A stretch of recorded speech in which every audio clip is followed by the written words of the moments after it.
দিবসের আগের দিন বিজয়ের মিছিল করে হবিগঞ্জ আওয়ামী লীগ। মিছিলে নেতৃত্ব দেন স্থানীয় সংসদ সদস্য। উপস্থিত ছিলেন আওয়ামী লীগের মেয়র প্রার্থী আতাউর রহমান সেলিম।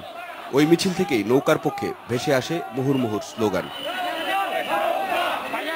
নির্বাচনী আচরণ বিধি ভেঙে বিজয় মিছিলের নামে সরকার দলীয় প্রার্থীর শোডাউনে ক্ষুব্ধ প্রতিদ্বন্দ্বীরা। তবে আচরণবিধি লঙ্ঘনের অভিযোগ অস্বীকার করেছেন আওয়ামী লীগ প্রার্থী।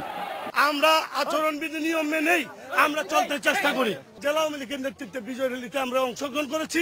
আমি আওয়ামী লীগের একজন কর্মী এবং যুবলীগের জেলা সভাপতি হিসাবে রাজনৈতিক দায়িত্ব পালন করছি। ওই বিজয় মিছিলের নামে ওনারা নৌকার স্লোগান দিয়েছেন। অনেকেই উনি ফোনে আপনার হুমকি এরকম দিচ্ছেন যাতে আমার প্রচারণায় না আসে। সম্পূর্ণরূপে আচরণবিধি লঙ্ঘিত হচ্ছে। আমরা নির্বাচন কমিশনকে আমরা অনুরোধ করব তার বিরুদ্ধে প্রয়োজনীয় ব্যবস্থা নেওয়ার জন্য। প্রচারে আওয়ামী লীগ ও বিদ্রোহী আওয়ামী লীগ প্রার্থীর সরব উপস্থিতি পৌরসভা জুড়ে।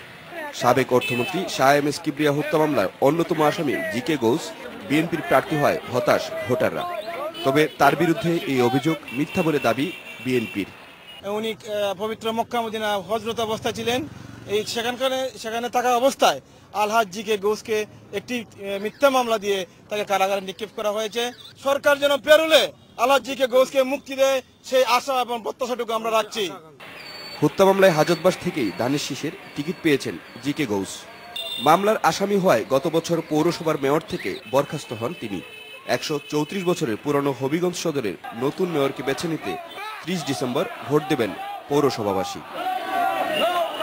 Masud Karzon, independent news, Habiganj.